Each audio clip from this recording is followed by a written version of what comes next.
Bonjour, aujourd'hui je vais vous montrer comment vous créer un dossier de ressources à partager aux parents et aux élèves dans votre Google Classroom. Donc premièrement, je me trouve dans mon Google Drive disque et je vais me créer un nouveau dossier. Donc je vais faire nouveau dossier que je vais appeler ressources pour les élèves par exemple. Voilà. Donc, dans mon dossier ressources pour les élèves, je pourrais venir placer, par exemple, tout ce que j'aurais mis dans un petit duotang, comme les verbes, les multiplications, des feuilles de ressources en mathématiques. Donc, tout ce que j'aurais eu comme ressources pour l'élève, je pourrais venir toutes les déposer à cet endroit-là. Une fois que mes documents sont déposés, donc moi ici pour la démonstration, je vais téléverser quelques documents qui sont sur mon ordinateur. Donc, par exemple, observation, je vais déposer 3 documents. Ceux-ci sont en PDF. Donc, je place ça dans ressources pour mes élèves. Et dans le fond, l'objectif en ce moment, c'est que mes élèves, je pourrais avoir dans mon Google Classroom une section ressources dans laquelle je mettrais tous les documents. Mais sur mon Google Classroom, ça finit par faire beaucoup de documents à la même place. En faisant un lien vers un dossier, mais je sais que c'est des ressources que les élèves ont le droit d'utiliser tout au long de l'année ou tout au long de l'étape. Donc, ils vont pouvoir y accéder en appuyant juste sur un lien.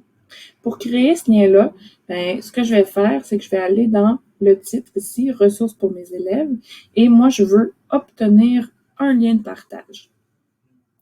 Et ce lien-là, je ne veux pas qu'il soit limité. Je veux qu'il soit pour tous les utilisateurs. Je pourrais bien sûr le mettre seulement pour ma commission scolaire, puisque ce seront que des élèves ou leurs parents via le compte de leur élève qui auront accès. Mais pour le moment, je vais mettre tous les utilisateurs disposant du lien. Donc,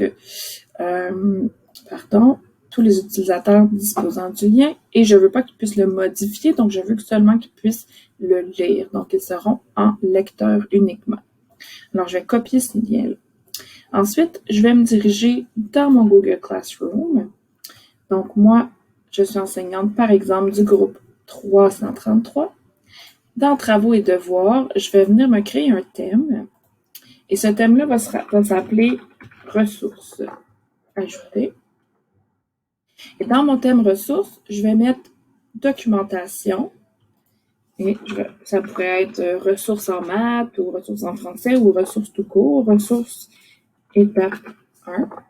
Et ce que je veux ajouter, c'est un lien. Donc, c'est le lien que je viens de créer pour accéder à mon Google Disc, à mon dossier. Ajouter le lien ressources pour les élèves qui sera dans le thème ressources. C'est pour tous les élèves. Donc, si j'avais des élèves pour lesquels je voudrais des ressources particulières pour eux, je pourrais venir choisir seulement quelques élèves, mais dans ce cas-là, c'est des ressources pour tous mes élèves. Et ensuite, publier. Donc, ce que ça fait maintenant, je vais me diriger vers mon compte élève. Donc, dans mon compte élève, si je vais dans mon groupe 333, dans mes travaux et devoirs, j'ai un lien ici, c'est ressources, donc ressources de première étape. Et si j'appuie sur ce lien-là, j'ai accès aux documents des ressources pour les parents, les élèves. Donc, je vais avoir accès à tous ces documents-là. On pourrait faire la même chose, par exemple, avec les photos de classe. Si on voulait partager des photos spécifiques à nos parents avec l'autorisation, bien sûr, on pourrait avoir un dossier dans lequel on déposerait nos photos et le parent aurait juste à cliquer sur le lien pour aller voir le dossier avec les photos. Donc, j'espère que cette capsule vous aura été utile. Merci, au revoir.